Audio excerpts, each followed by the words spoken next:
Moni goes down. Great knock to be able to find it there. The peeker not being able to close it. Wall replaced into an instant pump shot. Great pressure, but he needs to be careful. He's actually going to get the knock onto Vayner as well. He's trying to be able to push through the revive. It's going to be able to come through, but as I talked about being careful, the spray, everybody knowing that there's a little bit of chaos and they're right on the edge of zone. So I don't think they're going to be able to pick up these eliminations. Instead, opting to just push past, get their position, and then about face as Moni will finally end up taking over in the zone. He is out. He is done. There's no chance of him getting the card, and luckily for them, the zone pulls just ever so close, so a little bit of respite. And honestly, I'd rather see them go aggressive here. If they can get a reset onto Vayner, GG Easy, and Spidey, they're in a position where they can potentially grab more points, but instead, Silly Tricks eats what I think might have been an arrow in the side there.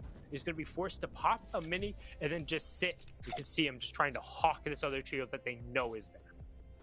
They have the HP advantage as well. Combined, they had more HP than the entire trio, but letting them get to that med kit and all that extra loot is not a good idea. Look at how low Spidey is. Look at how low GGEZ and Venor are. If they can get into a box, that's an easy 2 pumps and 3 pumps there for them to get those eliminations. But look at Wheels, Caleb, and Southeye trying to hold Epic Whale, Arkram, and Rex out of the zone. Again, they just need to stay alive longer than everyone else, and they'll continue to grow their lead as long as they can get a couple elims. But this time is a little bit different. They've invested some time into getting some white heals. They've got 3 floppers.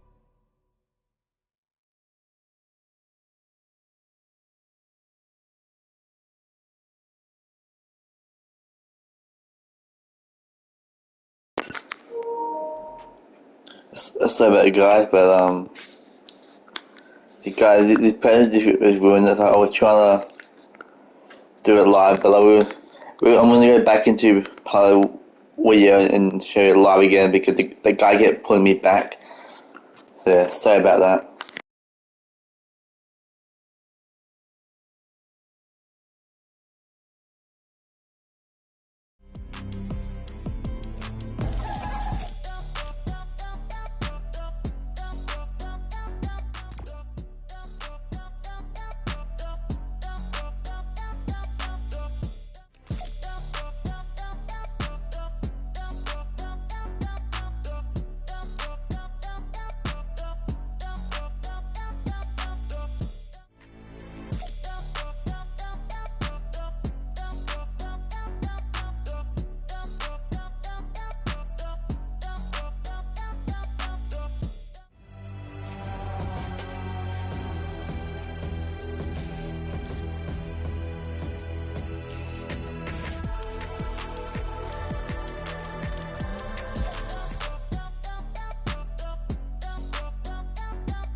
So it's a duo of a, my apologies, but still, they can eliminate them. Look at how low Pearl is.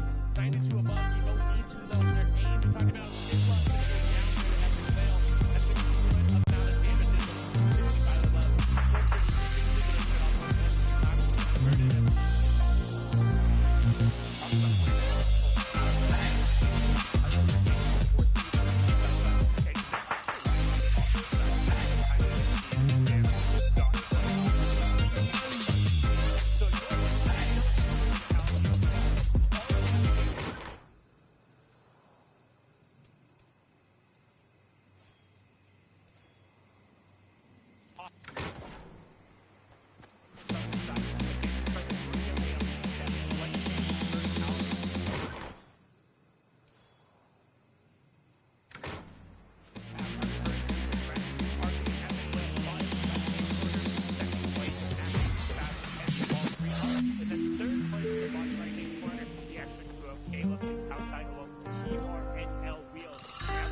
Pretty solid positioning right now to transition into the late game here.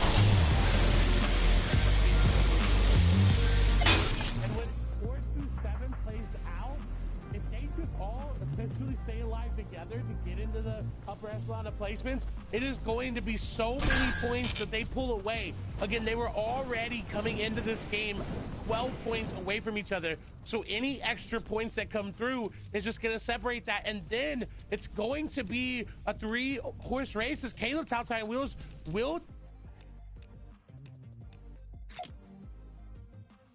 take high ground. Zone is going to pull to them. They immediately recognize that, and they're challenging everyone else in the lobby to fight them.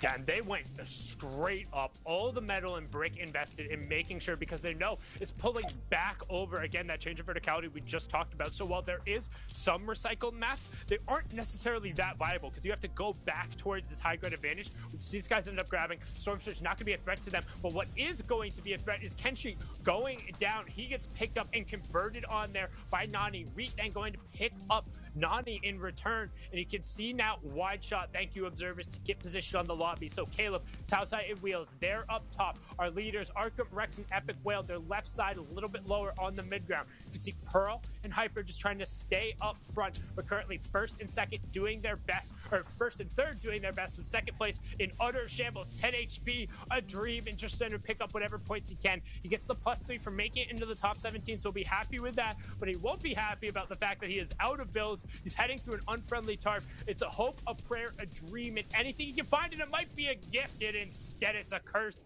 He gets picked up trying to take the left-hand peak, so we'll swing back over. First and third with an opportunity to separate themselves a little bit here in match number 9.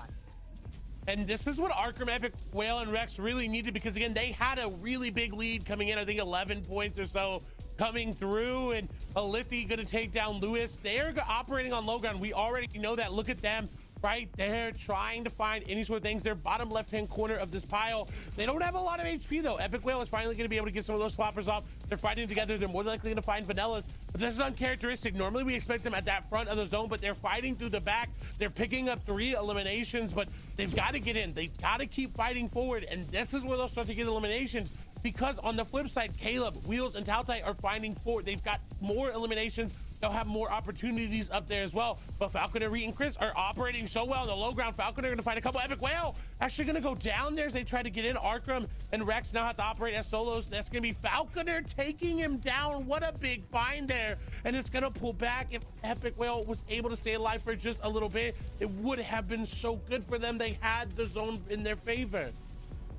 And they're pulling back over towards some of their old builds where they had rotated out. We're pulling north away from Slurpee. Again, we've seen this rotation a number of times. Falconer, wall to wall, literal 1 HP, but it doesn't matter. 121, finds the second, gets the Cypher, but he wasn't the one who got the initial knock. Oh no, actually it was Reed who was going down. Falconer should be able to get some HP, but he's operating just inside. He finds 145, he cannot take any damage. He's dropping down into the water. He needs to crouch. He's operating just on the 1 level, and he finds it. That's a huge knock, and that's onto Rex, trying to make the plays. 5 HP in a dream. He catches back up. He's not going to have time to pop that. He needs to get minis and whatever HP over, knowing he'll have the siphon. If he can get the mats on, boom, that's the siphon onto Rex. He's going down there, and they're making a case to push into the top 3 to keep themselves relevant, as first place is down and out. So third looking to leapfrog again. Let's add an 8th lead change to the top. Get Caleb, Tautai, and Wheels run it down from the high ground, while Falconer and Chris minus Reet doing their best on the low ground to convert on as many elims as possible. You can see already sitting on 9,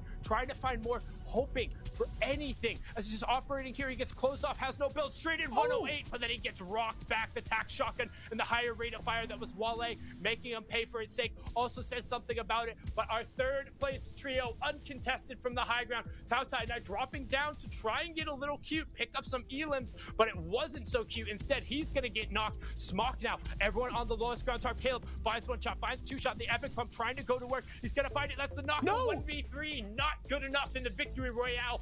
Ripped away. It's Smock, Eclipse, and Poffy. But the first and third teams had a chance to extend the lead there. We saw third end up taking second with plenty of elims. Epic Whale and Co. going down. And honestly, with 3 matches to go, there was still a little bit of a shooting. That top 5 is really close. And we talked about, we always say high ground wins games, but today it's the opposite. Everyone on high ground is not doing the same. That's 2 low ground victory royales coming through. I don't know what's happening here today, but a shake up, everything coming on through. And We're gonna need Shia, we're gonna need Kelly, and of course Zeke to really break it down. Thank you guys so much. In case you have no idea, the term that Sundown has actually coined himself and put in the dictionary, it is the shoopening. It is when the standings shoot. They do this number right here. Now you're in the know. So, wow, crazy game. I totally agree with Clay right now. High ground is kind of a non-factor. It's interesting that, like, in certain ways, it feels like high ground is kind of like... Alright guys, I'm gonna get joined back into another battle video. That's just because there was some spray paint on the TV. People just honestly couldn't really agree. I wondered on Don't Feel how crazy is that. I'm going to quickly mute my mic now and be a live stream. Okay, I'm reading this skin because it's pretty appropriate. Okay, I'm mute my mic now. Hope you guys enjoy this live stream.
There. But you know, they started off day one a little rough. They had like a 27 finish twice in a row. But today they're starting to pick things up again. Speaking about picking things up, of course, we have to look at Falconer, Chris there, landing, or this is actually an engagement that we saw them over in Holly Hedges. Of course, you can see that they don't have any any eliminations there. So it seems like this team is kind of having some issue grabbing important tags, grabbing those eliminations early on before they make it into the end game. Yeah, issues aside, even if they are struggling with elims, Reed can pick up the slack. At Misty Metals, you saw the 1v3, almost 1v6 scenario. We're going to watch it right back here again, and he's landing some crazy one pumps later on, too. A big pickup on the hop, shot from the backside, and not even shaking right now. You know, Kelly's talking about the high grounds being shaky. His aim is not, unless it's shaken towards these heads and just, you know, going for shakedowns on the bodies. Regardless of what they're doing, they're still going to be somewhere close to that top 10. They're in 4th right now with Reed. The other true we talked about, Blues, though, 7th so far, so keep an eye out for them. First place, Kelly, Arkham Rex, Epic Will. It looks like they can't be stopped. They got 7th place last game, okay? Literally today, they have not placed above 6, and yet somehow they're still able to hold on to this first place spot. But you can see there's only 50 points that separate 1st from 6th place, right? Or even 7th place right there. So it's definitely still anyone's game with the amount of games that we have remaining. But, you know, I kind of threw some shade at them. Reek, Chris, and Falconer, they might not be able to grab a ton of eliminations, but they sure did in that last game, ending off in 4th place with 9 eliminations, and that's why they're now in our top 5. Yeah, even Tata Wheels, Caleb, they're popping off in 2nd. They were there towards the very end, almost doing something in that game that they did yesterday in the same type of series, that game 3 of the day. Past that, Wavy, Poodle, Macon, they're rolling in at 11th, can't seem to escape this spot. Godku actually ends up getting struck down all the way to 12th off the first page. Lithely, Frappa, and Krizix are still trying to rise up. You got to remember, being in top 10, it's all about getting an increase in prize thresholds too. But still, I want to focus on one of the teams on the first page, Kelly. Snacky, Kenshi, and Favs were rolling in with a spotlight, and Snacky's having a phenomenal day. I mean, an incredible day so far. They have had a few rough games, but even those rough games, they're making sure that they're still making it at least to Zone 7. 14th place now we've seen them place in the last 2 games, but with a few eliminations each. Honestly, though, that last victory royale that we saw from day 1 is what is holding them up right now. Those solo points alone right there coming out of Snacky, that just means that this player, even if he is a solo player or a duo player, if you see his name pop up, you want to get away because he is going to take you down. Yeah, Snacky the Menace against the top 10 as well. He's just taking out people left and right. If they make it all the way towards the end, we should be worried. The players should be worried. Things are going to get spicy. My goodness. Friends, we only have 3 games left. And then that's it. The FNCS in Chapter 2 Season 6 is done. But for now, it's time to step away. I know. I hate to do it to you. But don't worry, you're not missing anything. As we start game number 4, that's actually going to be the game you'll be watching here on break. So you won't miss anything, and when that timer hits 0, guess what? Clay Sundown, they'll be there. They'll call the action, and then you'll see us again after that game concludes. So if you need to, run real quick, get hydrated, come right back, though, because you won't want to miss how the FNCS concludes here in NA West. We'll see you guys after this short break.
What's good, ladies and gentlemen, boys and girls, Jonesies, Bonesies, he, she's, theys, thems, and everyone in between?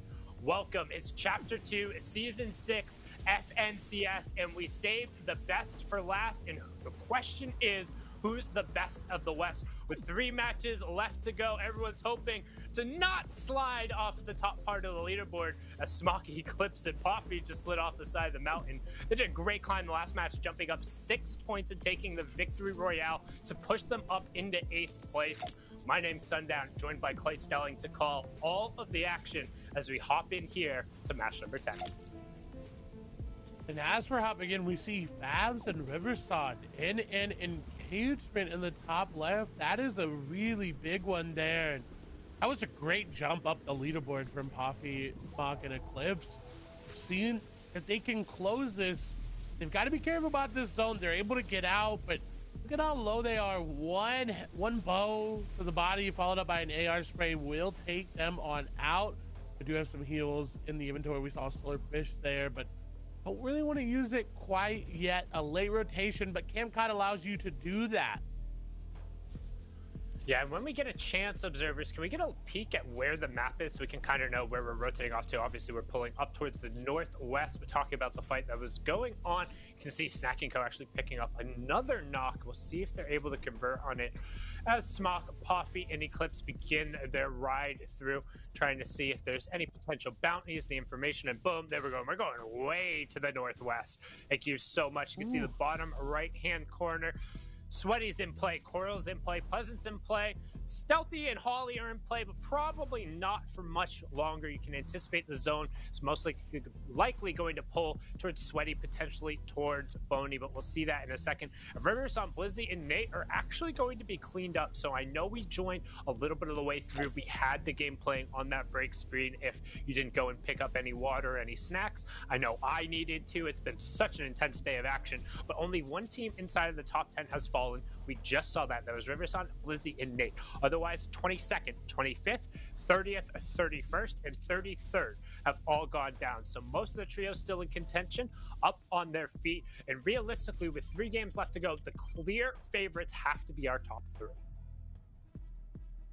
And a lot of our top 10, though, is fighting each other back and forth. That it was Riverson going down. 3rd place is going to get a little bit of a boost, and they needed it. They were not that far behind, and when it's that close, every elimination matters that much more. Smock, Coffee, and Eclipse, though, will be able to get that supply drop and grab that extra Epic Primal AR, and combo with that infantry for those long-range tags, and then the up-close with the Primal. That could very well net them some good eliminations, especially because they don't have that pump shotgun. They only have that tactical.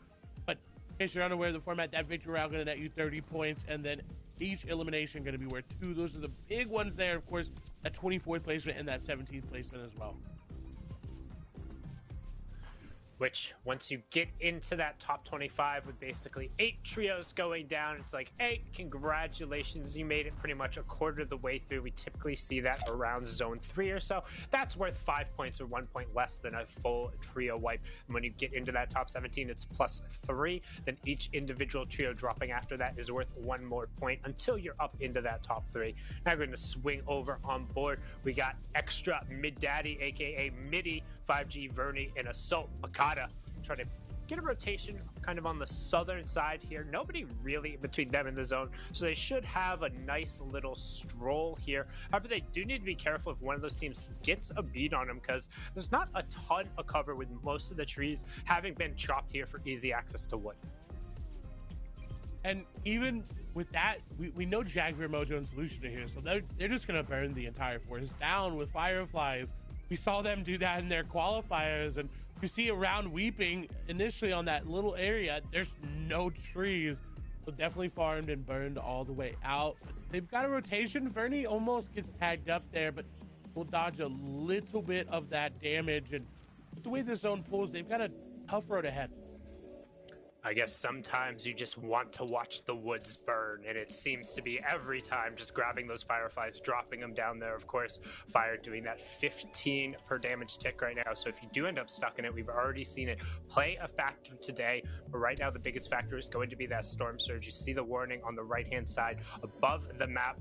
Teams are going to be looking for tags, looking to trade out, take those long-range rifle shots, utilizing the first shot accuracy, just try and make their number go up a little bit higher, make sure they don't have to worry about that 25 damage every 5 seconds from the storm surge, because that hurts. It does, and we've seen a lot of trios go down because of it, and top trios fall. Sometimes the storm surge doesn't go your way. Wheels looking for a quick little peek into, I believe this, and in that bush right over there. Honestly, if he's able to hit a mechanical bow shot into a bush onto someone of that trio, that is a lot of damage, and honestly, that's a clip and a half. And you don't want to end up on the other side of one of those clips, regardless of how you place the interactions from that, are never positive. You want to be the one doing the clipping. It's always nice to be able to yell, hey, someone clip that, but got to make the play happen first. And now we're swinging over, looking to find the back-to-back-to-back titles. Arkham, Epic Whale, and Rex. But again, currently facing what hasn't been a problem from them so far this tournament side. It's been that first round storm surge. We saw it last FNCS where they struggled with it a lot. So far this time they've struggled a little bit more with that second round storm surge. But as we've noted across their placements, every single placement yesterday was the top 10. Every single one today I'm pretty sure has been right around the top 10. They've at least made it to the second round of placement points, and they've just been dominating in the placement category while also picking up enough eliminations. So they're not doing too bad, but the number keeps going down right now. And as I say that, Arkham headshot, boom, 64 damage right away. And they pull the zone. So everyone is going to be running straight into them. They should have enough time to make this up, but they're going to be put against the clock here. And with nobody immediately around, they're going to just have to try to out-heal it and maybe look for some long-range tags. Arkham is looking for some, but there's not going to be that much that's hitting. You can see constantly losing shield. They have a lot because, reminder, uncontested POI, we always see them with a lot of shields. This time they don't have to worry about losing in rotation, but losing it at their POI, 19 below, now is their chance. Everyone is coming in. Look for the cars. There's a shot from Arkham, 32, still below. They have to find more damage. They cannot be content. Now, finally above, they get a little bit of reprieve, but once again, as it goes above, it goes below. It's constantly going up and down. They have to keep going, and that's why Arkham's looking for these shots with this infantry. There's a nice tag through the little crack in the builds there. Didn't protect fully on their rotation. 59 above, and we saw this over at Serpy as well. If you have that high ground POI and just angle, players are going to stink for you. It's super easy for them to get those tags onto you, but harder for you to grab the tags. And the one thing that makes this incredibly dangerous is because we still have one more central pulling zone. You can't just post up by that fishing lake down there because there's already a team who's rotated through there. And you can see, we talk about every little thing being the difference, every bullet, every shot, every elimination. Well, the shots coming out from Arkham with that infantry rifle, he's the one who gets it put in his hands, and he's the one who's able to find that damage consistently, putting them above Storm Surge and relieving just a little bit of the threat. We'll keep an eye on it again as we head towards Zone 5. That's when it should rear their head. If they're unable to convert on anything between now and then, they could end up being threatened down. So we're going to swing on over what is currently our third place team, Snacky, Kenshi, and Fabs. 3 eliminations so far here, and they're being able to farm out, so they have decent priority position and an okay chance to pull this zone, kind of occupying one of the houses and garages just south of that main hotel that Rex and Co are parked in. And they have 800 damage above Surge. They are fine the entire game. They literally do not have to worry. As you see, just a couple seconds go by, they go down to 700. This is not an issue for them at all. They are not concerned. You can tell those 3 elims that they got so much damage on them, and that allows them to do this. Normally we see trios in this situation looking for tags, trying to do what Arkham, Epic, Whale, and Rex were doing, but they are so content. And look, they farmed one house. I want a little bit more. Yeah, trying to make sure they refarm all of these and also get as central as possible. Even just rotating over about 4 to 5 grid spaces increases your chance of pulling that next zone. We'll see it in 5 seconds, bottom right-hand corner. 3, 2, 1, and that 4th zone is going to pull. Boom. They are right inside of it now off of that little move. Thank you for making me look like a genius going on there, because now they're going to be able to farm all of this out. They own the buildings replaced in the previous one, so they can actually set an ambush most of the people who are rotating from the eastern side of the map if they want to. However, I anticipate instead what they'll do is they'll farm that out and create as much space as possible as we're going to swing back on over. You can see Quinn and Co staying up on their feet, doing their best to rotate through. Epic Will Arkham still up on top of their little perch, raining shots down, being the gatekeepers towards the zone, as 40R Storm is going to be gate kept, gate swept out of the lobby. He goes. Falconer, Reed, and Chris currently in fourth, just on the outside looking in for striking distance due to their push last game on the low ground, rotating it, and you see everyone being forced past that fishing lake right now and trying to gain a little bit of priority. But Chrisix, Alithia, and Frappi have a great priority over on that side of the zone. And this is a very intriguing zone to see how these players are going to play, because there's not really one side that's there's one side that's more stacked than the other. But even though normally we would see nobody on that side of the zone, we've got teams over there, they're positioned up and they've got the ability to find it. And look at how many trios are still not in the zone, trying to be held out. Kenshi looking to put some damage down though. Definitely got to be Arc from Epic Whale and Rex over there in that area. That's going to be a lot of damage though. A good amount of beams. And Observers, when we get a chance, can we flip back over to Epic Whale and Hisco? Because they just got knocked. That was Arkham. That was Arkham who ended up getting picked up there. And I think they're also still below Surge. So they're trying to create a little bit of a disengage. What can they do in this situation? As there's a number of trios who are rotating past them. That is first, second, and third, all impacting on each other right now. And Epic Whale is trying to create a little bit of room. But I'm really interested because Arkham getting knocked there. They're not able to get ahead, not able to get in zone. Kenshi, Snacky, and Fabs are going to get a conversion there onto Pulsar Nico as well. Jaden's going to sneak back in to just kind of gobble up that loot, being a little loot goblin there. But I'm pretty sure that Arkham, Epic Whale, and Rex have to take a fight. I don't think they're still above Storm Surge, just given the state of the game. Or if they are, it's going to be close. And they're wall to wall with like 3 other trios who aren't bad at taking those fights. Luckily for them, Adam is right on top of them, and they're super weak. They could make that play happen. But look at the contrast between second place, Taltai, Wheel, and Caleb's are looking so good. Healthy, just barely above. A gas can going to go off. That's going to be a lot of damage to whoever dealt that. Shots come through. Wheels is going to connect. That's going to be the knock. Will maybe be able to find that finisher. That'd be so good. They have to pull that way anyway. So that team actually may be able to disengage from that. I think the carry through is actually will come through. Falcon are going to get another elimination as well. Monkeys strong together. Go push that. You have the ability. There is so much loot in that space. Glace is a solo. They should know, based on the fact that nobody has tarped and picked that up right away, that that's free pickings. Go and get everything. Pick all the loot up on the low ground. Take priority position on this zone.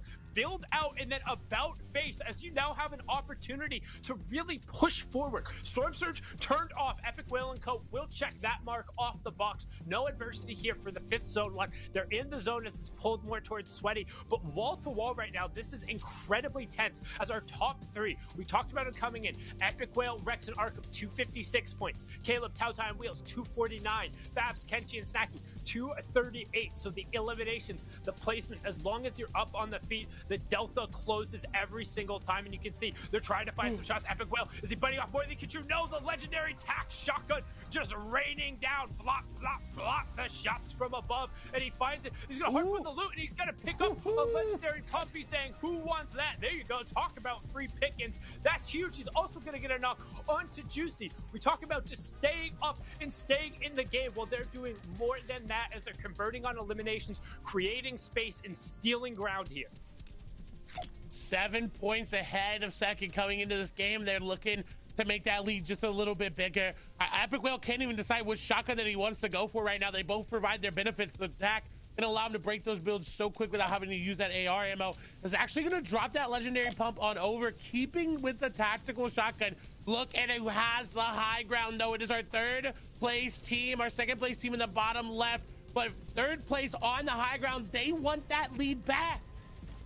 and it's going to pull right past them. They have their priority positioning. They can tell that they're going back and away from where everyone else just was. There is just a ton of open space. They're on the front side of the zone. You can see he's right in the middle of it, but Favs is end up rotating ahead of him. So Kenchi's job is to look for tags and make sure there's no one coming up and challenging. And that's it. Uncontested high ground here in match number 10 goes to our third place team. Second and first are still up. You can see second place on the bottom right-hand side. Now they're in your bottom left-hand corner. They're on the front edge of the zone. Kenchi in your bottom right-hand corner is in third. He's on the back side of the zone. Epic Whale, Arkham, and Rex, they're on the front, but they're towards the left part of it, and they're just trying to keep it. Epic Whale is in the lead. He has that legendary tack shotgun, so if he ends up getting in a wall-to-wall fight, he has slight priority over the pump as long as he doesn't end up eating a one-shot, which with the slightly lower HP threshold could end up happening. All the excess tags, the knock that ended up going through the Rex could eat through the utility, but right now, Fab, Snacky, and Kenchi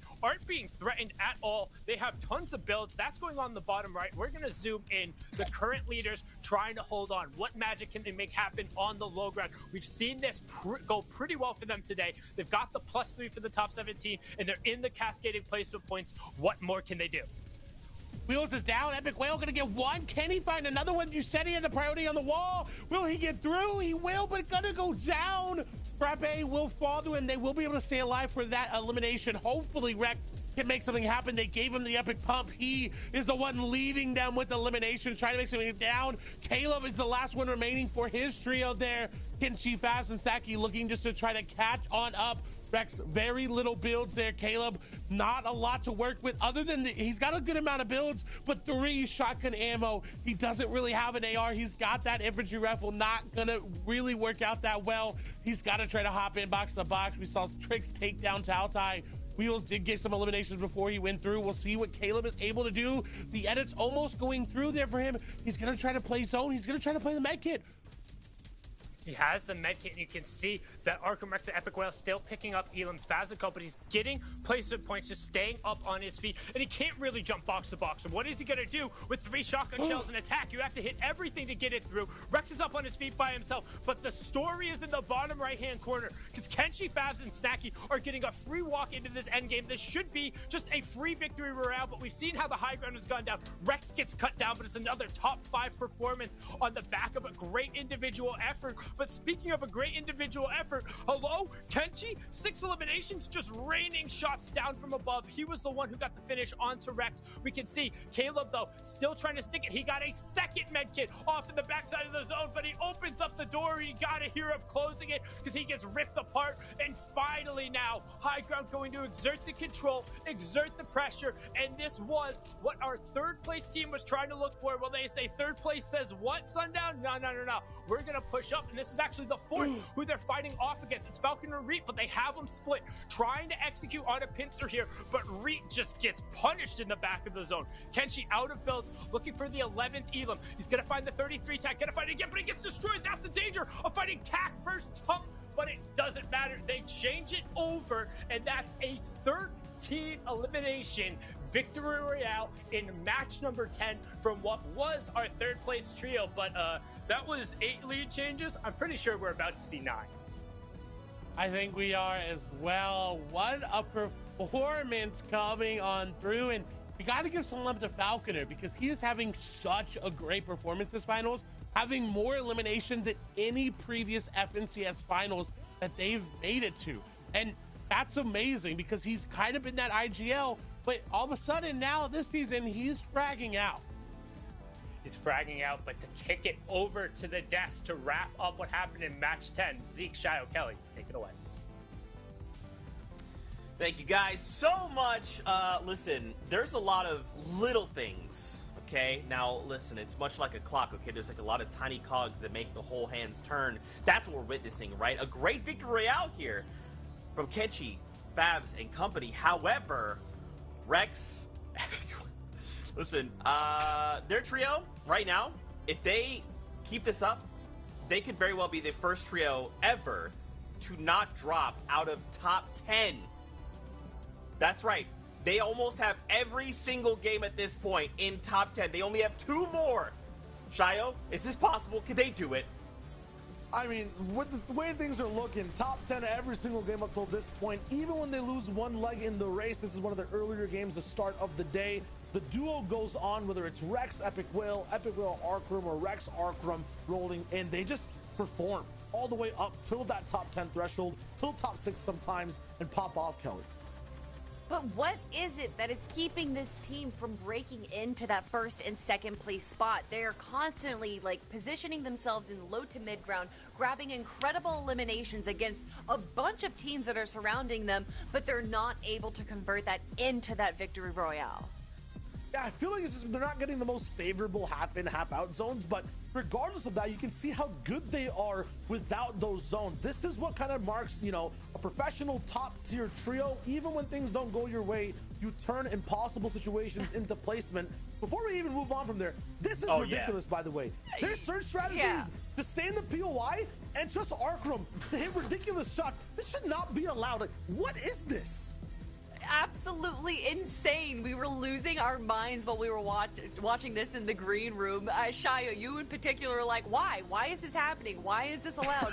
Well, I'm going to tell you. It's because it's Arkrum, Rex, and Epic Whale, and they're allowed to do whatever they want, Shia, because whatever they do, they're still going to break into the top 10. However, they are not in our first place spot. Instead, it is stolen away from none other than Favs, Kinchi, and Snacky, now having an 8-point lead, but 8 points is absolutely nothing in the grand scheme of things. Still, this is a competition between first, second, and third for that battle for the first place spot. Everyone else is kind of sitting in the middle of the pack, but that middle of the pack from 4th all the way down until 12th is still pretty close, Shio.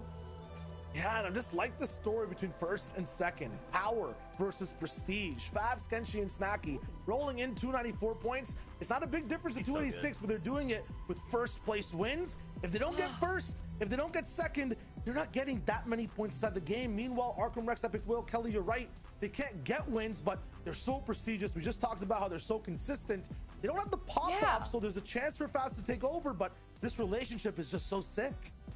Looking at the leaderboard for their placement points right now and just seeing how they get the same place, the same elims every time in comparison to Favs, Kinchi, and Snacky, who are able to grab 13 elimination victory royales, 11 elimination second place finishes, or the 15 elimination victory royales. Shio, it's just like you said, this is a comparison of two very different teams. A team that is so rooted in consistency that can grab any kind of advantage, whatever position that they are put into, compared to Favs, Kinchi, and Snacky, a newly formed team out of Season 5. We all know that Kinchi and Snacky were second place, and they said, that's not enough. We're going to drop Chris. We're going to pick up one of the best players in NA West, and that's going to be Favs, and that's why they're currently sitting with 62 eliminations, almost 15 eliminations ahead of anyone else in first place.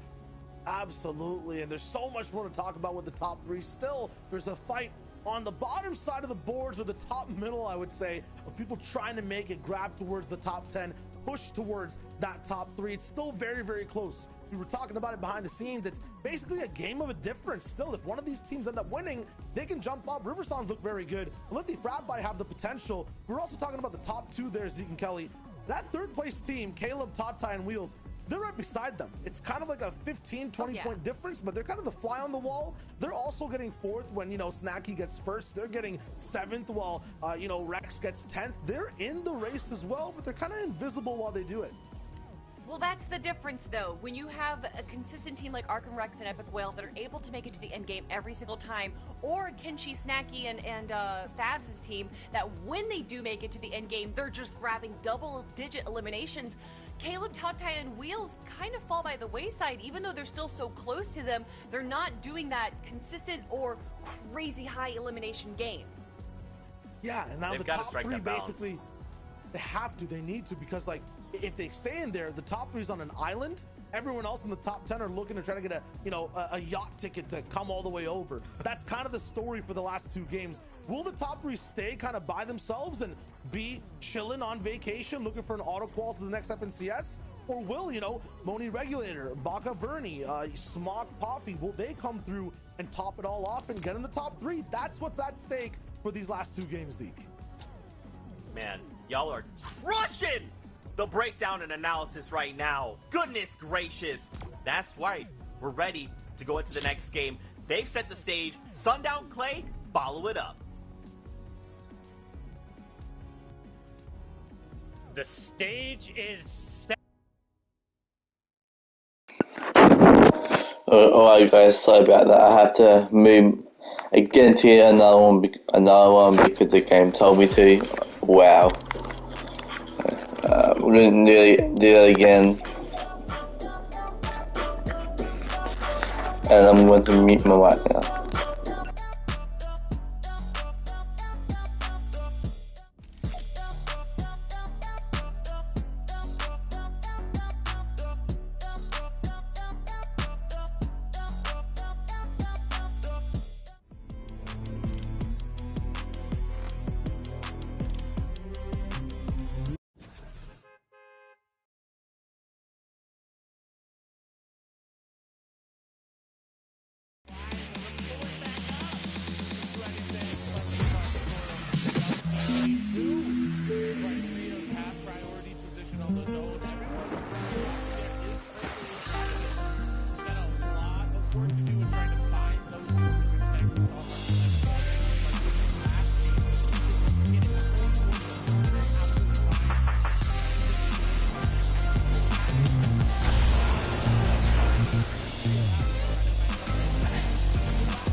Be the first trio to ever pull it off. What an accomplishment that would be.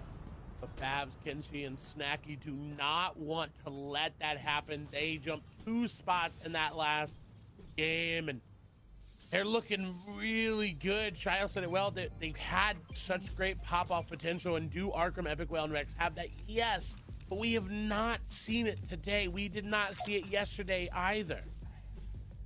And one thing, observers, when we get a second, can we actually cycle the inventory of those 3 once we do pop back over to them? No rush to do it now, because we are going to take a peek at our first place Steves. However, I'm very interested to see, because the zone ended up pulling this side, I haven't seen an infantry rifle on any of them. If they don't end up pulling an infantry rifle along the course of this loot, I think that's what dictates whether or not they stay or whether or not they rotate away. So we know Rex isn't currently carrying one. We know Arkham isn't carrying, or Epic Whale isn't carrying one. If Arkham doesn't have one and they're unable to find one, that in my head puts a little bit of concern. We saw Shio and Kelly highlight it last time, but their Storm Surge strat is basically give Arkham the best rifle possible and have him hit pixels.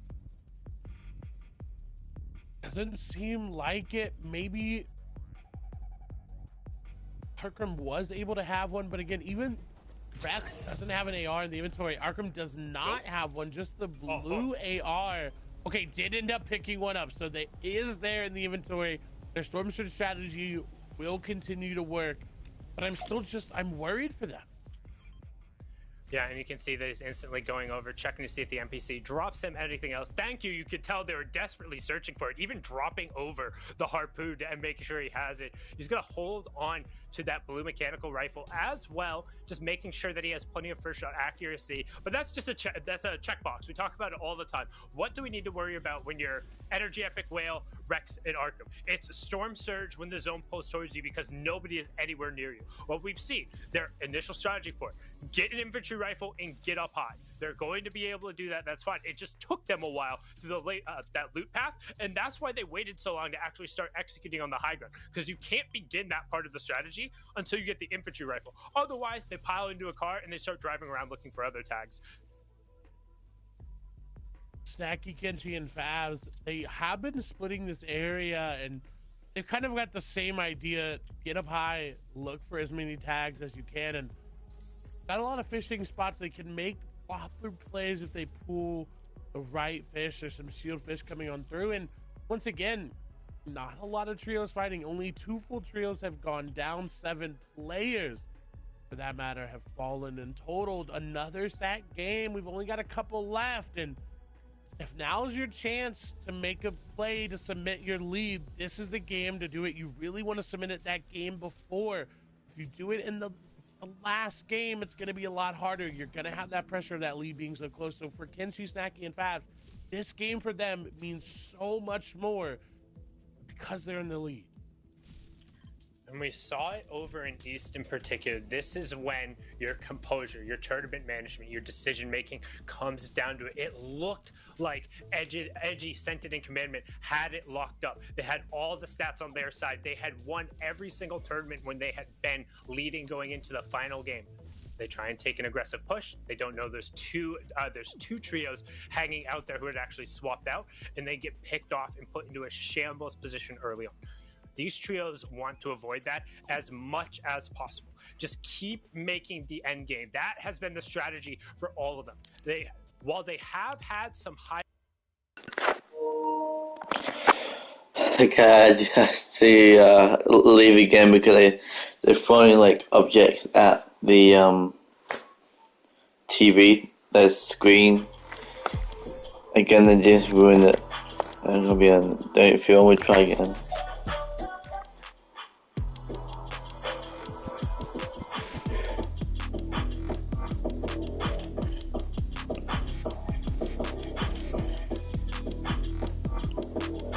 Yeah, I'm gonna be getting that because I'm pretty sure. Might be now muted.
And look, once again, we're going even further north this way towards Pleasant Park. This is even better for those 3 trios. Hi ho, off to the north we go, but they're not holding the wall. They're just trying to get straight to Pleasant Park, potentially stealthy being in play, but this is a fight we're going to want to keep an eye on. We have Vert, Trashies, and J Roses right here, wall to wall, and currently being held. They're sitting in 14th place, and while not challenging necessarily for the top 3, don't forget there is change in that prize money, so every single one of these positions, every single one of these interactions could end up mattering. As you see, Midi and Co. also rotating about 3 trios on the same line. This is pulling pretty far north. That's going to be a common theme. It's Falconer, Reek, and Chris wall-to-wall with Nash, Hov, and Major. We were able to get Falconer back up on his feet, trying to fight, but Chris, again, only a tactical shotgun. They gave that big pump to Reek and Falconer, it seems like it. They don't want this. It seems like they're going to allow this disengage to come through. Chris was going to go for that edit, but saw that bow pull out and did not want to chance that headshot bow. And in that instant, Notch, Hav, and Major definitely would have pushed a headshot bow onto this trio when you already knocked one of them. That's a definitive, go. But Chris, Reed, and Falconer going to take a little bit more early rotation approach. They're making their way through, but again, don't have the chonker, so it's not going to be as fast. Yeah, so they're going to try and stick to that path, knowing that anything else is going to slow down the rotation. past the environmental friction that ends up coming. But instead, they're just going to take a ride straight downtown, moving fast. But right now, you can see Epic Whale, Rex, and Arkham just posted up, moving to the center zone, and just trying to get tags. Like I said, tournament management. They know they haven't placed outside of the top 10, and their worst placement was 10th. In the second game yesterday, they still had 5 elims on top of it, so they're adding eliminations every single time. They've had one elim game, 1 3 elim game, and 1 4 elim game, but otherwise it's pretty much all been 5s and 6s coming through. So just consistency all the way through, and you see, hey, we're pulling further north again. Tons of water in play here in match 11. And I am very surprised that they chose this island to base up on. I was gonna say, I think they should move a little bit more inward and honestly leave this island completely and go over to that little protrusion over by Stealthy. Just because, as we know with the way Fortnite zones work, it's gonna center up there. These are concentric zones. They have a better chance of pulling the next couple zones if they're more centered. But letting everyone know, a quick stat for y'all, Rex's trio has never been eliminated to Storm Surge. That is an amazing accomplishment. So I'd be curious as to the specifics behind that, because I could see that they're also smart enough to know that if they're going to go down by Storm Surge, they just yeet themselves into somebody else's box. Like, they have no problem getting wall to wall. Epic Whale was known particularly back in the FNCS Solo Invitational game as someone who pioneered. Is like, what's a shotgun? I just need as many bullets as possible, and I'm just going to jump into your window and spray. Rex also being able to do that. Arkham, no stranger to it. So now we're going to swing over one of these houses just a little bit south of the Stealthy Stronghold, just outside of Pleasant. Tons of action going on here. It's Fast, Kenchi, and Snacky are only 70 above the Storm Surge, and with still 11 players who have to go down, keep an eye on the top left corner. Now it's 10. That number needs to get to 70. And Storm Surge is going to start coming through once we get to the third zone reveal. That happens, you check the bottom right-hand corner, in just over 10 seconds. So a lot of action is going to be forced out here. We're going to be keeping an eye on which trios end up picking up elims, which get eliminated, and where the points fall, because all of these trios are right on the outside of the zone, and there's so many right on top of each other. Megan and his trio, Kenchi and Co right there, 3 others behind them, and look at what they're shooting at. A lot more players on that side contested trying to come through, but they are not safe. That's why they're looking for tags. Snacky can get tagged up, will take some damage. They're trying to put it back. Adam Bay will fall. Zone is coming through. Adam Bay actually still up, but falls very that damage. They're 204 above. Now everyone falling. Look at how many players just got eliminated in that swing of things.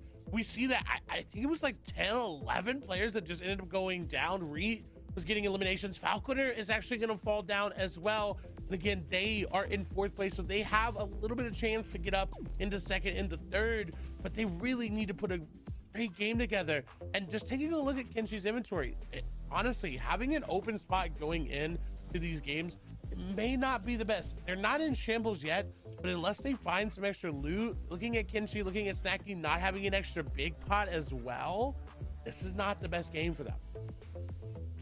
And again, as we close in, you're wondering as a viewer, what do you care about if you're watching in Party Royale? What's up? How you doing? Thanks for hanging out and tuning into some competitive Fortnite as we keep an eye on the odds and what you care about. We're inside the top 25. All 3 of the top teams are still there. They all get the 5 points, which means there's no change going through. Haven't seen any eliminations necessarily, so it's still going to be Favs, Kenchi, and Snacky in 1st. Arkham, Rex, and Epic Whale in 2nd. Caleb, Tautai, and Wheels in 3rd. They have a 40-point separation on the team who's in 4th. So they're going to be the ones we keep an eye on, as Fast is going to get some white tags there, and it's actually going to be a knock onto Krizix right on the eastern side. They're immediately going to box up, make sure he pops a mini before he gets a siphon as well. Not quite a max damage headshot on the ground, and we know they had a little bit of surge threat.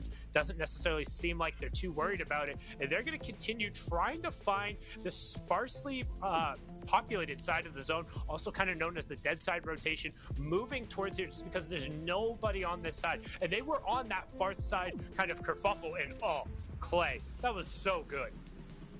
That's something I love using the harpoon for, is saving your teammates. You can do it in any circumstance. They could be down, they could be running into zone like that. They could, honestly, you can do it as someone's chopping the build out. You can grab them out of the air, and that just saves that much HP on them. And so we talk about this min-maxing, and it's about minimizing the downside and maximizing your opportunities. That was min-maxing right there, saving as much HP as you can to get into zone by harpooning your teammate ahead of you. That's just beautiful, beautiful harpoon usage.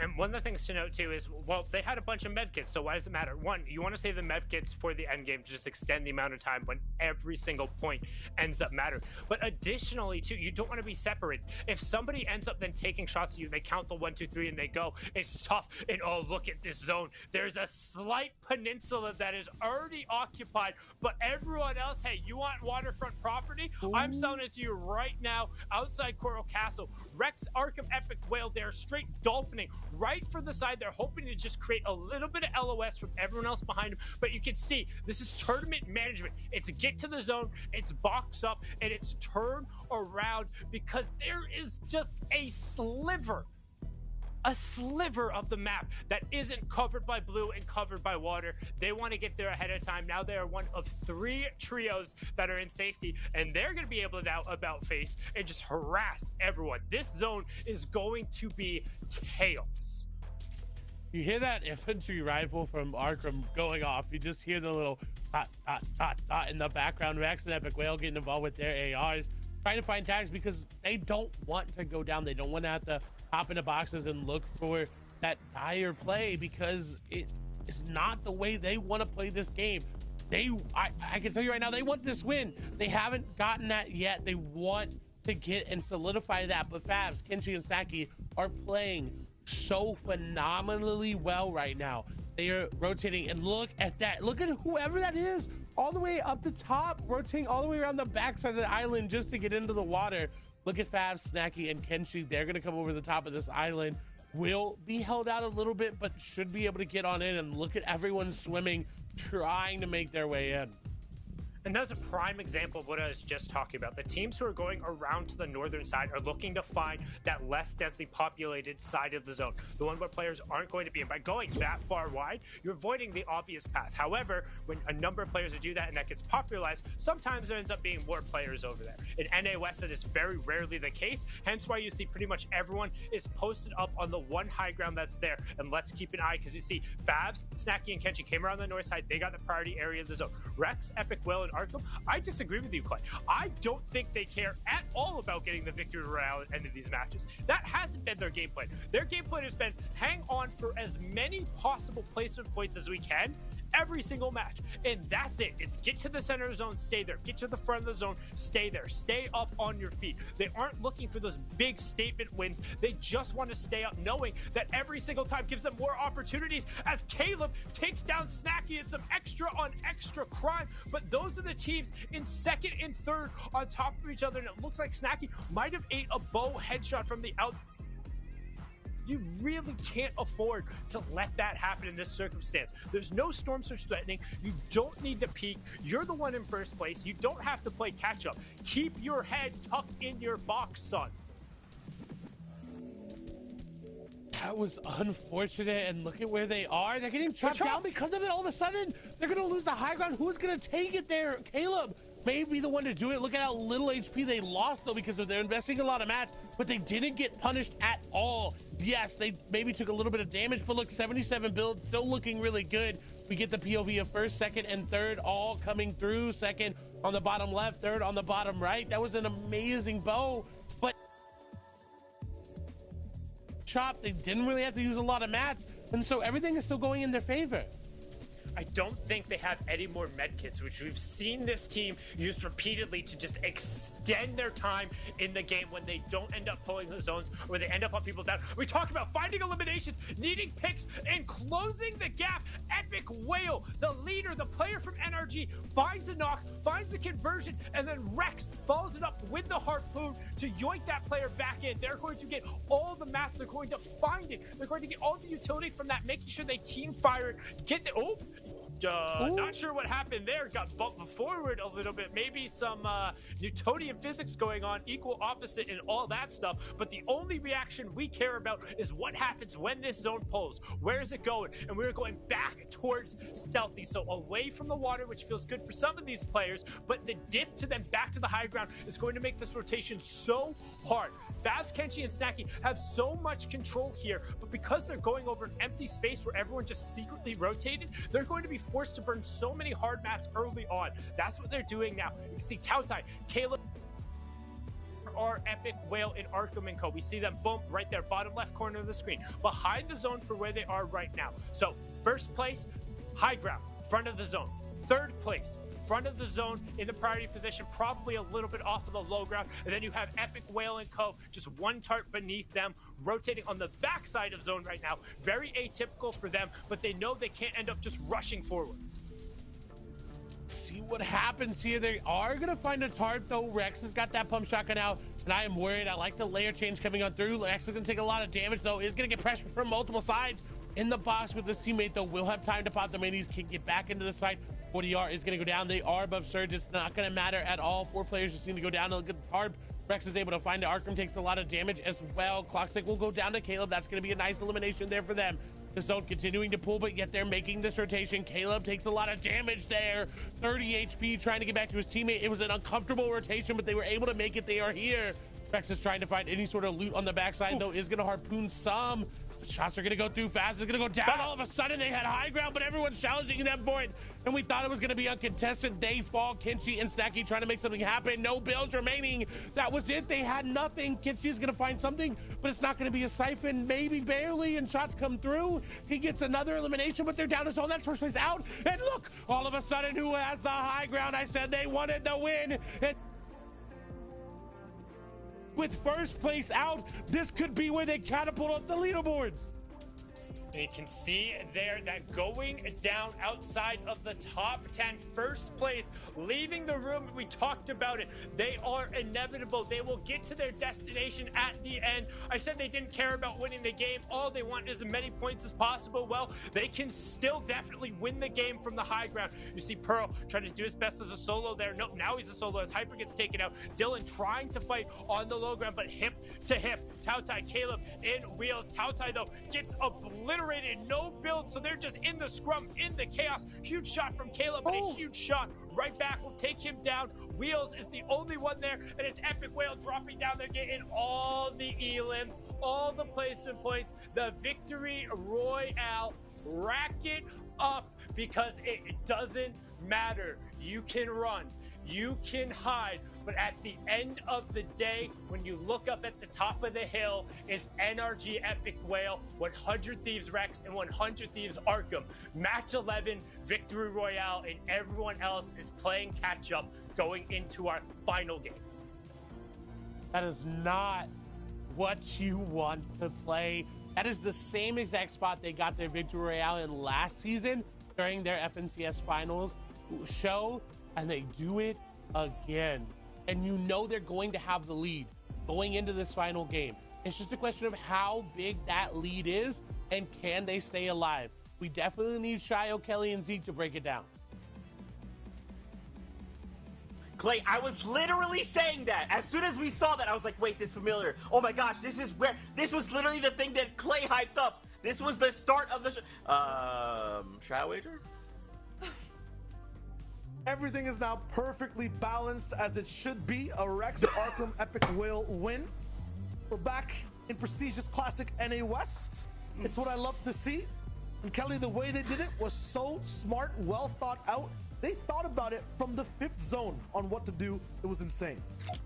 100%. I mean, we always see these teams on height hold it and command the end game right there, and we thought that was going to be the same story for Fabs, Kenshi, and Snacky. But around Zone 7, Arkham, Rex, and Epic Whale, out of nowhere, able to take them down and then steal height. And then we got to see him go up against Juicy, Dylan, and Quinn, and of course Caleb, Tautai, and Wheels, another top team. But this is the team that we've been waiting for. We've been expecting. And you know what? They probably have looked at every other game. All the other 10 games have been like, no, this isn't our moment. We don't need a Victory Royale. This isn't our moment. And they did that so intelligently. And then here is where they finally observed and said, okay, we can take height now. And we're going to grab that VR as well.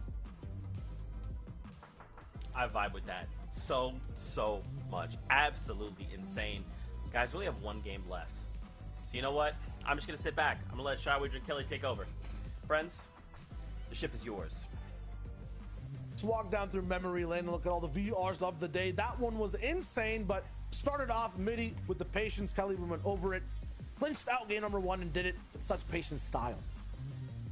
Yeah, I mean, 11 eliminations right there, though we have to move on to Regulator, Moni, and Triggs, a team that from height had a commanding lead, dropping down, though, a little early, actually, not from height there, able to take down the team that did have height. Now, taking a quick look at Wheels, Caleb, and Tao Tai as they drop down right here. Yeah, very similar height type games. It can get slightly confusing because you would expect these height teams to be able to clinch it out down below, but these low ground teams at the start of the day just wrapped it over. Poppy with an insane upset win. Snacky, Favs, and Kenshi, though, they kind of showed us, hey, this is how you control height.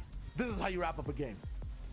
Yeah, and with such a dominating performance as well. But dominating performances, you have to think of Arkham Rex and Epic Whale doing such a great job waiting for height to get vulnerable, using that to their advantage, and then taking down the low ground teams with ease. It was only 7 eliminations there, but that is all they need when they have this many placement points.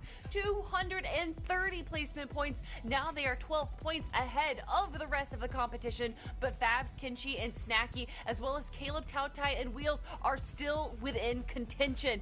I can't expect Sweaty Sands to get more sweaty in our final game that's going to be coming up. Everyone's eyes are going to be focused on them. Absolutely. We were talking about an island. That island was offshore. It's up in the sky now, possibly headed towards space. It's a 60, almost 70-point difference between Caleb's trio in third, all the way down to Trix, Moni, and Regulator in fourth. And those guys have 2 VRs, so you can see the completely different world the top 3 are in for the moment. There's such a difference on the board.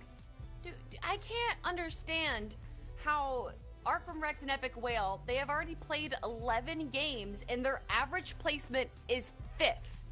How is that statistically impossible? This is why they are the 2-time, almost 3-time champ right now, regardless of the position that they're in, regardless of where that zone rotates. If they're down a man, if they don't get good loadouts, if they're contested, they are still able to find the advantage and pull out all the stops, grabbing as many points as they can, and that's why they are the beasts of NA West. Absolutely, and there's a lot more people who are yet waiting to rise from 11th to 20th, trying to hit top 10. Poppy Eclipse, they're almost there. Just got knocked out. Godku still has a test, a little bit of an exam to hit all the way up there alongside Crizzy, alongside all the way with Trashy and so many other trios. The focus, though, from that game that I want to call out to is Arkham Rex and Epic Whale. I mentioned it a little bit earlier. In that 4th, 5th zone, they saw the island. They understood that zones can be so volatile. If you have height early, which they could have the chance to, the only team on the island, right? That's what Sundown and Clay said. They could win, but they decided not to. Stayed low ground, chilled out. Height ended up having too much to bite off, more than they could really chew. They took it over, Kelly, and it was absolutely free. But, like, what do you do? What do you, like, it looked like that was going to be Fabs and Kenshi's game, right? They held height so confidently. They had a decent loadout, and then it all just fell to shambles right now. Shio. It's just shambles for that game. Although these guys are on their own separate island, as we keep saying, and they're all the way up top in the 300-point mark, this game will still be a test.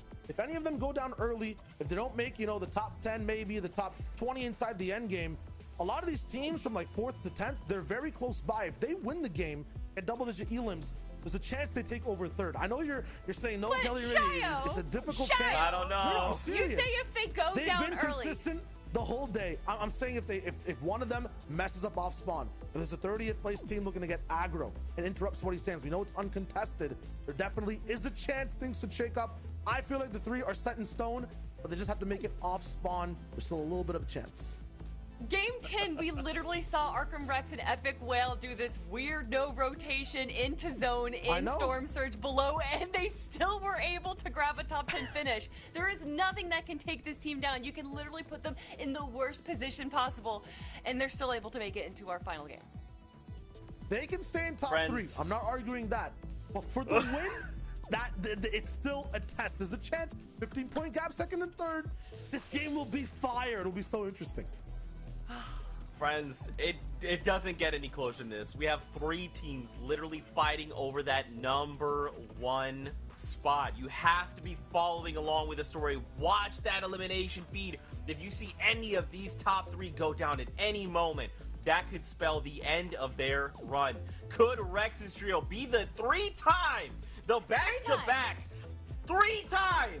Listen, that's the craziest story. Like, yeah, I'm super down to hear that, but I'm also down for Faz's trio to come up and say, no, we are the Kingslayer. We will dethrone you right here, right now. But also for Caleb and company, like, yeah, I'm down. They've worked so hard this last season. They are hungry for the win. Kelly, they can do it too. I mean, all three of these teams are incredible. The stories that they have, Kenshi and Snacky getting second place last season. Could you imagine them picking up Fabs and then it goes the same way? I can't imagine that. Our minds will be blown, regardless of how this match ends, because right now we're doing this one last time in the Chapter 2 Season 6 Finals. It is time. NA West, let's do this one last time. Good luck to everybody, and good luck to Clay and Sundown keeping up with all the action. Thank you so much, Zeke, Shio, and Kelly. And for one last time, we're on a quest to name who's the best in the West, who stands above the rest and can attest to their greatness. The ones who will receive the Axe of Champions, and not just a pretty dime, but also all of the glory and time that comes with it. Currently sitting up top, we have, we said, the back-to-back champions out of the West, the trio that everyone knows and fears. It doesn't matter whether they're on keyboard and mouse, controller, heck, they could probably do it on a Switch. Epic Whale, Arkham, and Rex trying to push in and secure it. They currently have a 12-point lead over Fabs, Kenshi, and Snacky, who are in second. A 17-point lead over Caleb, Tautai, and Wheels. We see the zone pulling to the southeast. That's enough for me. My name's Sundown, joined by Clay Stelling to call the last game here in the Chapter 2 Season 6 FNCS. It's so close, but with the lead going into the last game, you gotta think that Arkham, Epic Whale, and Rex are right where they want it to be. That last zone for them ended up so well. Shio said it perfectly, that this zone is going to be so beautifully, and now they have to do that again. They do not get zone. It's pulling to the southeast. We've seen this zone before today. We also saw it last season as well. The final game last season came down to this mountain zone, and they ended up staying alive long enough to get those placement points. Can they do it today? Can they secure their lead before they end up falling? Or maybe just, you know what, go out with the victory royale. I mean, everybody wants that #1 victory royale, but right now, looking at the odds for the last game, we've talked about the top three. Well, technically, there is 5 teams who have the ability to win it. However, 2 of those teams are sitting at a combined 0.02%. That's right. Falconer, Reek, and Chris, as well as Trix, Moni, and Regular, have a 0.01% if everything goes right and the other 3 teams go down. They could take it home, so you're saying there's a chance? No, not really. That's why we're going to focus on the top 3 currently in first place. Arkham, Rex, and Epic Whale sitting at 330 points, a 36.76% chance to take it home. The other 2 trio, Fabs and his group, 32.22. Caleb, Tautai, and Wheels, 30.93. Just barely a 6% difference between them, which really goes to show, as we talked about, just throw the standings up in the air. It's been jumbled the entire time. We had our 10th lead change after last game. Will there be an 11th and final one here in the last game? Or will the Goliaths be able to beat back all the Davids, say your slingshot isn't enough, and stomp on the rest of the competition? And imagine the ramifications of being the first back-to-back-to-back champions. That's so much pressure going in to the next FNCSs as well. But so much accolades, and you said it right. Fabs, Kenshi, and Saki are trying to slay them down. The Titans have reigned for so long, but will Kenshi, will Caleb be able to do it? Will either trio, with zone pulling their way? They've got Prio. You've got the loot, and in all honesty, I love that they have the stink bow. We don't really get to see it on them that much, and that's so good for them. Well, we talked about it last game when we end up tuning in with them. It's just, hey, whatever you can get for tags, find the space, go and get it. They're the ones who end up occupying around the spire. But one thing to note kind of there right at the high ground, and it ended up happening twice that last game. They had priority positioning. They were fine. They didn't need to go for Storm Surge tags or open up any kind of peaks. Once it was Kenshi, the other times it was Favs. They end up eating a bow and a couple rifle shots, and then everything broke down. You can't have that happen. In the absolute final game when everything is on the line, if you give Epic Whale, Rex, and Arkham an inch, they're going to take a mile. Nay, they'll take more than a mile. I don't even know the next highest bigger unit of measurement. Let's say an acre or a hectare. I don't know. That's area versus length. I'm getting it all wrong. You know what I mean. And as I talk about it, peeking up and taking damage you shouldn't, Fabs is actually going to take a whole bunch of fall damage going on there. That's so tough, especially when there's so many zip lines going through. He's going to eat into one of their medkits. And we've seen them have, luckily, get another medkit right there from Snacky opening up that chest, but heal off, as they're preparing for it, it could be so important. 6 Stingfish, they've got floppers, they've got medkits as well. This is going to literally come down to that last moment as we finally get to move over to Caleb Wheels and Taltai, our third place trio. Again, it is between first, second, and third right now for that title of FNCS champions here in NA West. And they have a shot to take them down. And again, we talk about it, so we'll be keeping an eye. One, in the top left, only one full trio has ended up going down. You still see there's plenty of duos and maybe a couple solos running around there, but still 90 players up on their feet, which is very typical for the last game. Hey, when it's your final opportunity to earn points and everything is on the line, even a huge game can be the difference of a slight change in that paycheck or even a big one. We go all the way back to the solo World Cup. Everyone tends to forget about it, but let's forget about my story here as Wheels forgets about all of his shields, and I didn't see an extra big pot there either, so he could be just minus 50. But now going back to my story, as the immediate threat is gone, and that was Fabs who actually just ripped the shield away. So second, impacting third there very early on. Going back, Crew, final game of the World Cup, went in, was in 66th place, had been utter shambles, ended up taking a victory royale with 6 eliminations that took him from 66 to 6. It was nearly a $500,000 game that ended up pushing himself through. Just a brilliant performance from him. And that goes to show just staying in and trying your heart out to the very end. You never know what can end up happening. And right now, these teams are trying to upset the apple cart. They do end up having some extra big shields for Caleb, Taltai, and Wheels. Honestly, if they only have those 3 extra, I can see why they're not giving it over to Wheels right now. They've set themselves up well every single game for these Storm Surge tags, and have done a great job on executing on their plan. But will the stress of this final game get to them being in that top 3? Will they stand tall or will they crumble as Classic and Hyper will fall? We've seen them have just a back and forth battle time and time again over at Slurpee and around it. But again, reminder, everybody that makes it here today is walking away with money.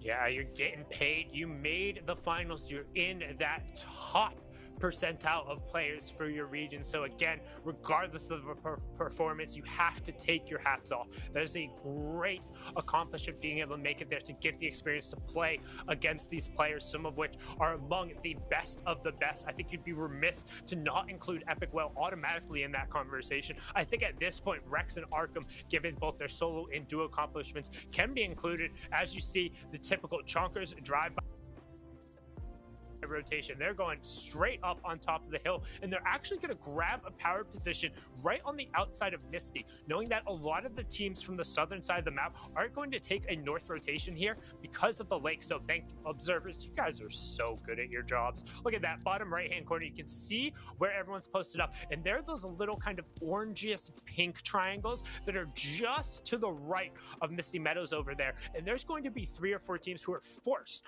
to rotate past them. History is repeating itself with the zones. We saw it last game, this game again, but will it repeat itself in terms of winners?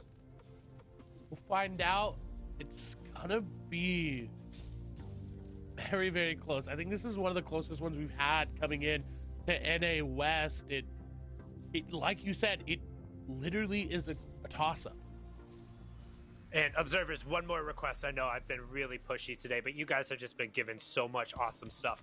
In 25 seconds, we're going to have the next zone reveal. And because 14 players are going to be hit by Surge, can we get all 3 of the top trios and just see if any of them are underneath that Storm Surge? Bring up that nice little 3 box so we can kind of get an idea if we have to watch any of them immediately within this third zone is closing. We've seen that Arkham has been able to find a solid number of tags. He has that infantry rifle. Also, it's the rare variants with a little bit.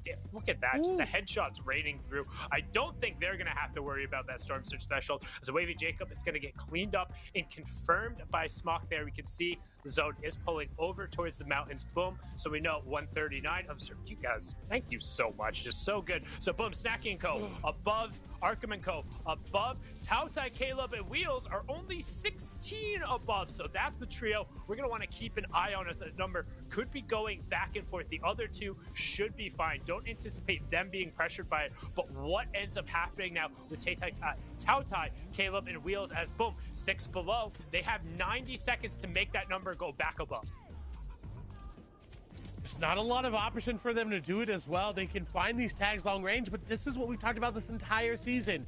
If you are below Surge and you're not able to find these tags, you cannot close the gap. There is no way to quickly get into another player's box other than just spraying on in. And they are relying on aim, maybe being able to out-heal it. They've got 11 minis on Tautai.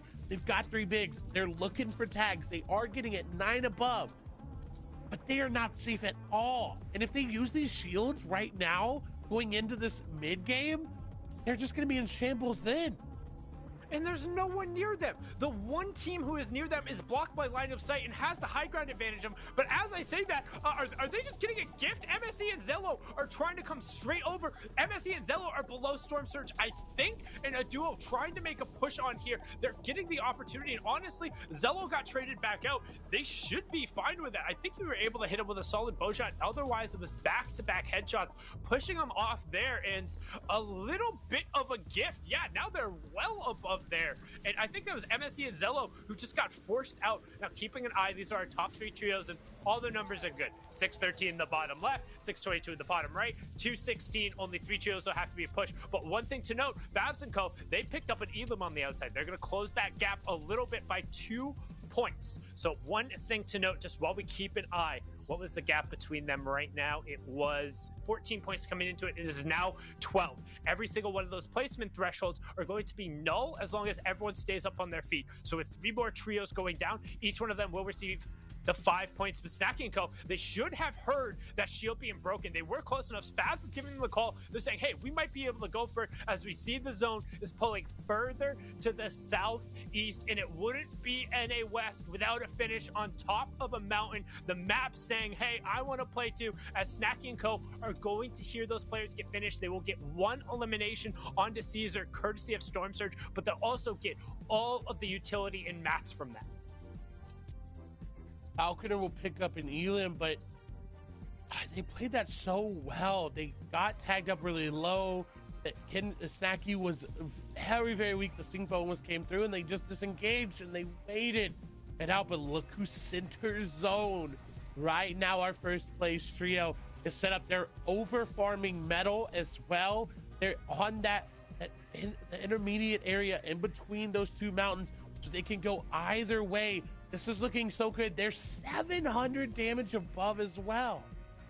But one thing to note, you can see just a little change in verticality in the bottom right-hand corner. The light blue circles, both the bluish and cyan, I don't know, I'm blue-yellow colorblind, apologies, I'm doing my best there.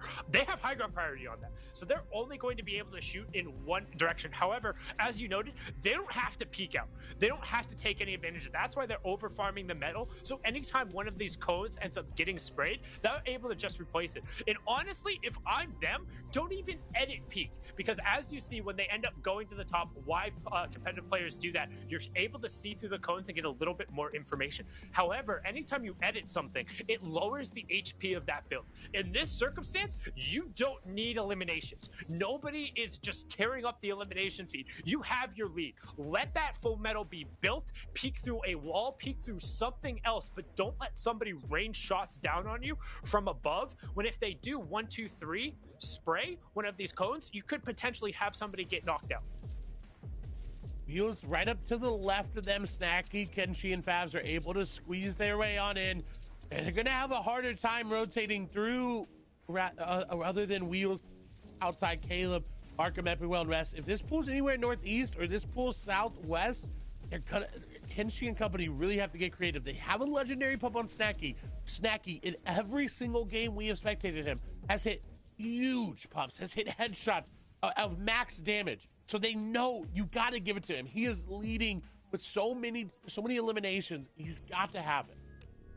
And that's the placement threshold cross. We have our top 24 trios, so that's 5 points. But again, all three of our top competitors were there. So those 5 points off the board. If anything, that's a benefit for Arkham, Rex, and Epic Whale. That's 5 points that they're going to get that somebody can't close the gap on them. As you can see, the format on the left-hand side is plus 1 point. The next plus comes when you end up getting to the top 17. That's plus 3. Otherwise, every trio that drops is plus 1. So as long as they stay in the game and they don't see Babs, Kenshi, and Snacky, or Caleb, Tautai, and Wheels picking up eliminations, they should be fine. However, each elimination 2 points, and if one of those trios gets rolling, as we've seen, particularly with Fast Kenshi and Snacky, the gap could be closed. So it's all about game management, keeping an eye on the information available to you, and what do you do here? This is it. Match number 12, the final region. We've seen 6 trios claim the Axe of Champions and the title of the best trio for Chapter 2, Season 6 here. Who will do it in NA West? 100 Thieves, Arkham, Rex, and Epic Whale currently hold a 12-point lead over Faves, Kenshi, and Snacky. Then Caleb, Tautai, and Wheels are 5 points off of them, as the zone will pull away from that southeastern corner where the other 2 trios are. So Snacky, Kenshi, and Fabs, for the second match in a row, have priority positioning. Unlike for last match, though, can they capitalize? The team that's right below them, those 2 little arrows stacked on top of each other on the mountain, that is second, and that are third, and that is first place. They are all right by each other. They can sit here and they can impact each other. Whoever gets these elims, though, is so much more impactful because they're right there. If one of them hits it and they get that elimination, they're going to go up. If the other one hits it and they get it, it's going to be a back and forth. They're looking at the same elimination pool, if you will, to try to find these elims who can grab them. Wheels doesn't have any HP to heal them back on up. We see Wale, Trick, Simone falling on down. They are below Surge as well. It's more than likely not going to activate just with how many players are on the outside there. There's a knock though going to come for Wheels. That's going to be good. That's going to put him up above. And another elimination point going over. They're trying to close that gap right now with Fast. And you can see Storm Surge will turn off here. It does have 8 more seconds. However, doesn't matter. Top left corner, 50 players remaining for zone number 5. And another elim coming through.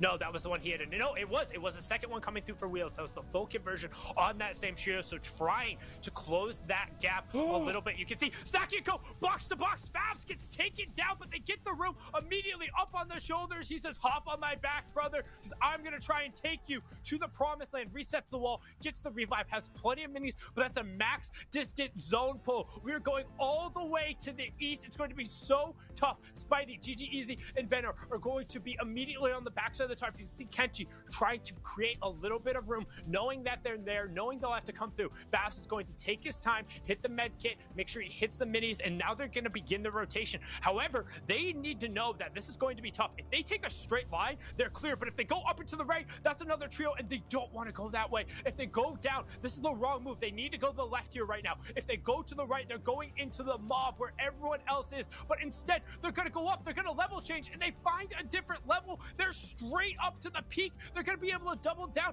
and they find space into the zone. We're closing in on the next round of placement points where all of them are still up. Babs, despite missing 50 shield, should be fine. You can see Wheels, Caleb, and Tausai directly next to Fast, Snacky, and Kenshi. Everyone else rotating down, and our top three are about to be right next to each other as that little Billy Goat on the side there is Arkham, Epic Whale, and Rex with River Sonic Code directly above them looking to play spoiler, and they can definitely do it as there we go.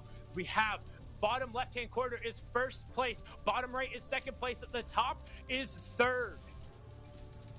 Arkham and company are looking to try to take down Fabs. You saw them spraying at them there. The triple spray, not enough to close it out. Where is this zone going to go? That's going to dictate a lot. If it's got to either pull somewhere northwest, southwest, or straight to the west, because it's just not possible to go east. It's going to pull to that northwest. Arkham and company have the shots here. Re is going to fall. Frappe is going to fall as well. Chrisix will go down. None of those going over to the top three trios. Wheels will be able to pop this medkit. They have time, but look, they have no builds. 12 on Wheels. They have to be careful. Snacky, Kenshi going to be down really low. They have to be really careful. 42 builds as well. Arkham is looking the healthiest here out of everyone. They have this opportunity to catapult through. Again, it's just about staying alive. And they have priority positioning on the zone. Keep an eye on the bottom left-hand corner because everybody has to rotate past them. In the bottom right-hand corner, Snacky, Kenshi, and Co are trying to push through. We're going to hop on board. This is currently third place. Wheels, Tautau, and Caleb. Box to box. They find the shot, but it's not a huge one. Only the 30 tag. A couple pellets connecting, trying to get the wall. They're 5 below that Storm Surge, and it's going to tick on here in 45 seconds. However, only 5 players have to go down, so it's not going to matter. We're going to the northwest where there's not a ton of builds. This was the empty space. I talked about the rotation before. And Wheels, box to box, wall to wall. They're saying, we got to go. We got to go now. However, Caleb going to be taken down. Wheels will find the knock. That's major in a major world of pain there as he gets taken down. The refresh on Mats comes through, but they're now going to be forced to rotate. We're keeping an eye. Rex is down. Rex is down. The clutch factor himself has been taking it out on every single rotate today. He's eaten way too much damage. Caleb is also down. First place down to a duo. Third place down to a duo. Second place still completely healthy, but not necessarily doing the best on Mats. Arkham leading the way in the bottom left-hand corner. Tautau is down. It's all on the back of Wheels. Do the wheels on the bus go round and round? No, they go down. First and second still on their feet, and that's going to be it to wrap it up. It's all going to come down as Epic Whale is sticking the revive on to Rex right now. Babs, Kenshi, and Snacky, Arkham, Rex, and Epic Whale. The revive coming through onto Mr. Clutch himself, Rex. And we have the top 2 trios all up on their feet here going into the end. The top 7 in the onus is on Babs, Kenshi, and Snacky to go find Elims, to go find the VR, to go find the points to make up the difference. And as I say that, Kenshi is taken down. It's all on Babs and Snacky. They're put to the backside. This could be it. Snacky is down. Babs is down, and it's over. Arkham, Rex, Epic Whale, top 10 every time. Victory Royale in match number 11, and a back-to-back FNCS title. They want the Victory Royale to run it down, to take the victory lap. They have the high ground, but they don't have to worry about getting the Axe of Champions. Why? It's already in their inventory, and to just close it out, it's a 3v2v1. Winning the final 2 games here should be them. Make it a 3v2, and what a way to end the season here. Arkham, Rex, Epic Whale, they will be your FNCS champions. They will close this game out here shortly. Huge shot from Epic Whale. Rex gets the finish with Arkham closing out on Ka, and it's done. It's over. And Clay, they're the best, right? Just period. They're the best. There's no one else that can contest them. It's settled. We're calling it here. They are the best in the West. Arkham, Epic, Whale, and Rex are the first ever 3-time FNCS champion back to back to back. They pull it off, and honestly, it makes sense that they did, because as you saw, they are just so good. Leading the way, whether it was the placement points, and we said, oh, they weren't getting the VRs. Well, they proved us wrong. The back-to-back at the end, and I mean, they look so good doing it. Doesn't matter. FNCS, Creator Cups, Cash Cups, they want it all, and you know 100 Thieves and NRG are going to be happy as they continue to just put that firm stamp on it. Best in the West, no question. Congratulations, Epic Whale, Arkham, and Rex. What a fantastic season, and arguably what a fantastic chapter out of that.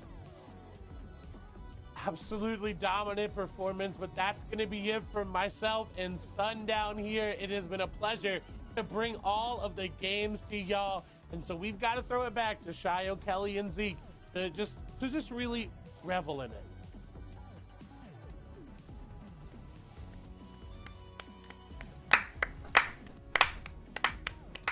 The three-time. The three-time. What can you say? What can you say? When your trio mate goes down, in this moment, okay, just think about this. You, as a viewer at home, you're competing in one of the largest circuits of a game, and your trio mate goes down, and you and your boys, your homies, your closest friends, they say, no. We're going together. We're going to make it to the end of the line. They go for the revive. They get the victory royale on top of that. Sundown put it best. The stamp on it, baby. The best in the West. Your three-time back-to-back FNCS Trios champions. The pickaxe ain't gonna leave their inventory, baby. It ain't leaving, Shio. They were born with it. They were molded by it, and these guys are absolutely insane. They think 6 zones ahead of everyone else. We honestly should have had this plate ready at the start of the season because everyone expected it. They had a great showing. Look at this team. Times on the team, like, these guys stayed alive so much as a duo or as solos and clutched out the placement. They had 12 games, all of them. Every game they played in the finals inside the top 10. They're built different, Kelly. It's absolutely insane. We talked about at the start of the game that, you know, they were able to be consistent and break into the top 10, but never break into the first and second. And then it looked like day number 2 was going to be the same story. And they said, you know what? Last 2 games, game 11, game 12, we're going to grab those victory royales, and we're going to do it with no man left behind, carrying him on his back into safety and getting the revive off. Absolutely incredible. This team, without a doubt, is the best team in NA West. They took it all towards the very end and then had a victory lap in the final 3v3. Kelly's right. They did it together too. And just in general, from water zones, from some of the trickiest things we've seen inside the FNCS across seasons, these guys stayed in the top 10 every single game. 372 points. A message sent to every other trio, honestly, across the world. They've done it 3 times now. And man, they're just so great. Those placement points, 260 points from the 372 that they earned were from placements, never placing below 10th. And then, of course, grabbing those 2 victory royals at the very end right there. And, of course, grabbing the 56 eliminations. But we have to give a huge shout out to all of the teams that competed here. For NA West, this was the closest competition that we've had since Season 4 right there. Snacky, Fast, and Kenshi doing an incredible job. I can't imagine how they're feeling though. We were just talking about it with NA East, with Commandment and Scented always seeming to fall into second place, and that seems to be the story for Kenshi and Snacky as well. But still, 71 eliminations. When they popped off, they popped off. We got to see a 15 elimination victory royale from this team. And of course, Caleb, Tautai, and Wheels doing a great job as well. But all the 33 teams that competed today need to feel proud of themselves because it was a long journey to make it to this point. Absolutely. 40R Storm trapped on the second page over here, jumped up all the way to 5th. Page 2's teams had such a crazy fight back and forth. We see Poffy with the big win. We see Nate with some upset wins as well. Riverson, Blizzy right beside them. Like, everyone had such a unique playstyle coming into West. You never knew what to expect every game. And at the same time, we weren't kind of surprised with the results. You know, it was kind of a little bit of an oxymoron every single time. It was just a great showing of skill, passion, and at the same time, stuff we've never seen that you can only find on West. Absolutely amazing at the end. Shout out once again, it's auto qual for the top 3, right? So Snacky, Kenshi, Fab switching up the trio, auto qualify again, and then graduation basically for Wheels, Tatai, and Caleb. I mean, these guys have been getting better every single season. This time it was the wave. I believe for Wheels, he had this goal about winning, you know, a next LAN or a World Cup type beat for his father. Getting into the FNCS, hitting top 3 and achieving this big goal, that's also very, very huge. So big shout outs to him and honestly everyone else on the West region. Man, it is so bittersweet. This wraps up the Chapter 2 Season 6 FNCS Finals.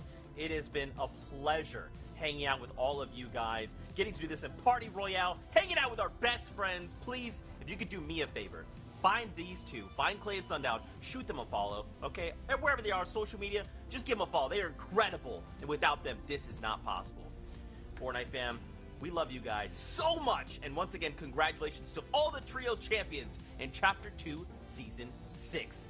The next time you'll be seeing us is the All-Star event. So until then, Fortnite fam, we love you, and we'll see you guys on the battle bus.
Alright guys, what's up? I'm go and do a solo match for the live stream before I end it.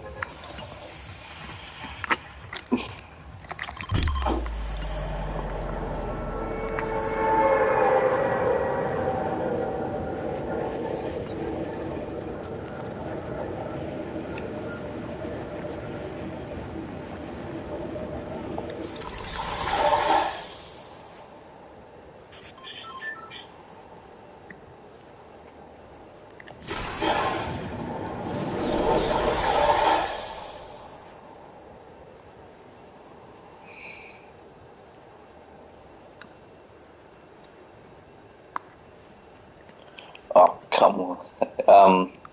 Shout out to the 8 people that are watching my live stream. These are the most views I've ever got.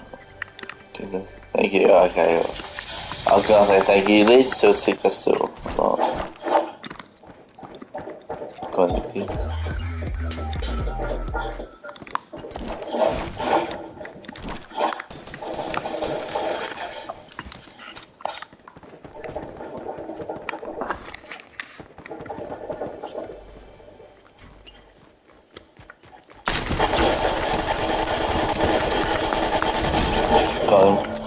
Oh, he's a dude I got that.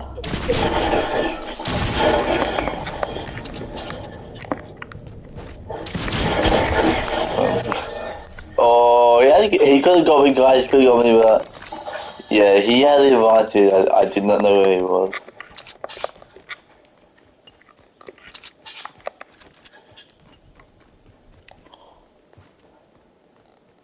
Oh, that's the funny part.